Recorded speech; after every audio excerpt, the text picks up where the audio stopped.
మీలో ఎంతమందికి మ్యాగీ ఇప్పి ఇష్టం? నాకైతే చాలా ఇష్టం అండి. క్విక్ అండ్ ఈజీగా టేస్టీగా చేసేసుకోవచ్చు. ఎప్పుడైనా ఖాళీగా ఉన్నప్పుడు ఏదైనా తినాలనిపించినప్పుడు నేను ఫస్ట్ ప్రిఫర్ చేసేది ఈ ఇప్పి మాత్రమే. అందరూ మ్యాగీ మ్యాగీ అంటారు కానీ ఇప్పిలో ఉన్నంత టేస్ట్ మ్యాగీలో ఉండదు అని నా ఒపీనియన్. మీరేమంటారు? కమెంట్ చేసేయండి. ఈ నూడిల్స్ అనేవి ఒక్కొక్కరు ఒక్కో పద్ధతిలో చేసుకుంటారు. నేనైతే ఇలాగే చేసుకుంటానండి.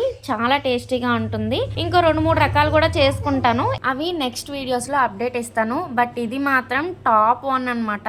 ఎప్పుడు చేసేలా కాకుండా ఇలా డిఫరెంట్ గా చేయండి. సూపర్ టేస్టీగా ఉంటుంది అండ్ సింపుల్ గా చేసుకోవచ్చండి. విత్ ఇన్ 5 to 10 మినిట్స్ లో ఇదైతే కంప్లీట్ అయిపోతుంది. ఇలాంటి రెసిపీస్ చేసినప్పుడు పొయ్యి దగ్గర ఎక్కువసేపు ఉండాలనిపించదండి. ఎంత బేగా చేసేద్దామా, ఎంత బేగా తినేయాలా అన్నట్టు ఉంటది అనమాట. సో అందుకు క్విక్ అండ్ ఈజీగా టేస్టీగా చేసేసుకుంటాను. నేను చిన్న పెనంలో చేశాను కానీ కంగారు పడిపోయి మీరు మాత్రం కొంచెం పెద్ద పెనం పెట్టుకునే చేసుకోండి. ఎందుకంటే మనం కలుపుకోవడానికి చాలా ఈజీగా ఉంటుంది అనమాట.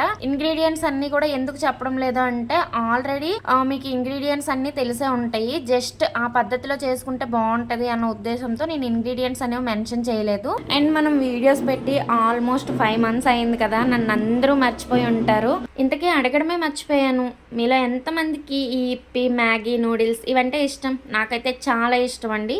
చాలామంది చెప్తారు లావ్ అయిపోతావు ఎందుకు అని చెప్పి, బట్ నేనైతే అసలు వదలను. రెసిపీ నచ్చినట్లయితే లైక్ చేసి ఇంట్లో ట్రై చేయండి.